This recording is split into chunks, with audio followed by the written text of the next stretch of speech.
ফ্যাসিবাদের বুলেটের কাছে হেরে যাওয়া ব্যালট আবারও শক্তিশালী হয়ে জনরায়ের অপেক্ষায়, এমনটাই মনে করছে বিএনপি এবং জামায়াতের নেতারা। সংস্কার আগে নাকি নির্বাচন, তা নিয়েও বাড়ছে দ্বন্দ্ব। বিএনপি বলছে সংস্কারের নামে নির্বাচন বিলম্বিত হলে সুযোগ নেবে ফ্যাসিবাদী শক্তি, আর জামায়াত বলছে সংস্কার না হলে নির্বাচনে প্রভাব খাটানোর ঝুঁকি থেকেই যাবে। মাইদুর রহমান রুবেল জানাচ্ছেন বিস্তারিত।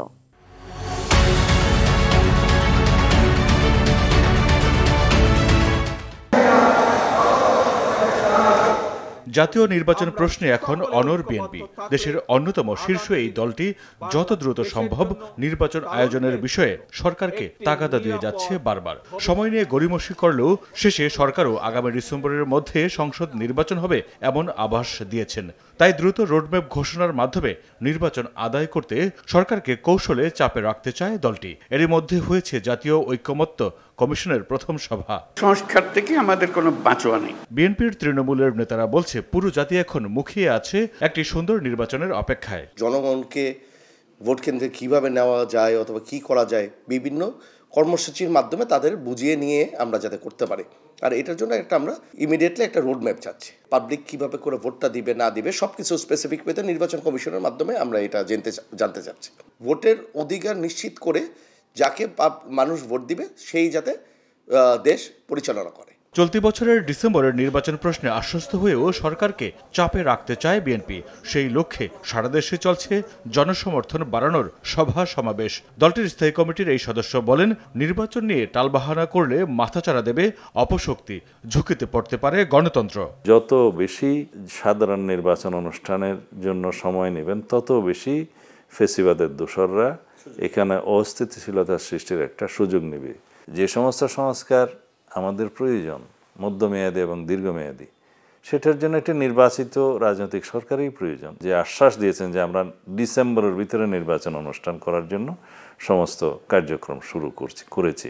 হয়তো আমরা আশা করছি কিছুদিনের মধ্যেই মাননীয় প্রধান উপদেষ্টা হয়তো সেই লক্ষ্যে একটি নির্বাচনের রোড ম্যাপ ঘোষণা করবেন।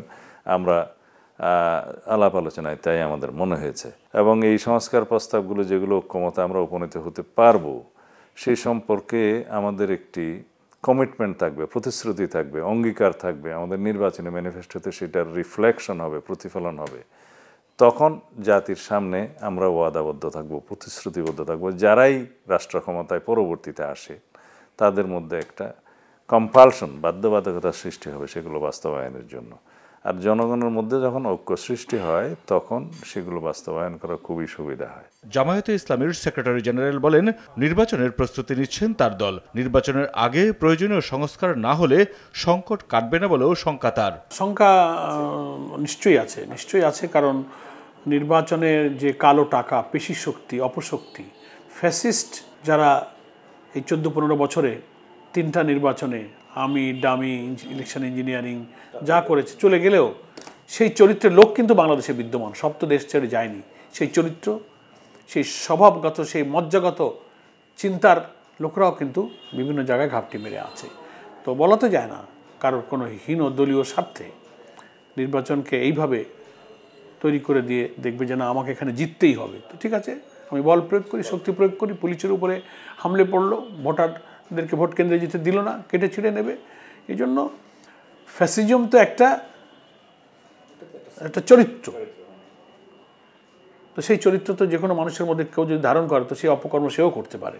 এই জন্য আমরা বলছি যে সিস্টেমটা অন্তত এমন হোক রিফর্মের মধ্য দিয়ে যে সে নির্বাচনে তার পছন্দ মতো প্রার্থীকে সে যেন ভোট দিতে পারে, এবং সেই পরিবেশ সৃষ্টির জন্য যতটুকু যৌক্তিক সময় সরকারের প্রয়োজন আমরা সরকারকে সেইটুকু সময় দিতে প্রস্তুত আছি। দিনক্ষণ ডেট একেবারেই কড়ায় নির্দিষ্ট করে দেওয়াটাকে আমরা খুব যৌক্তিক বা সমীচীন মনে করি না। গোটা রাষ্ট্রের সংস্কার তো সম্ভব না এই অন্তর্বর্তীকালীন সরকারের পক্ষে। প্রয়োজনীয় সংস্কারগুলো শেষ করে ওই তাদের ঘোষিত টেন্টেটিভ টাইমের মধ্যে তারা নির্বাচন করতে পারবেন, তো আমাদের তো কোনো আপত্তি নেই।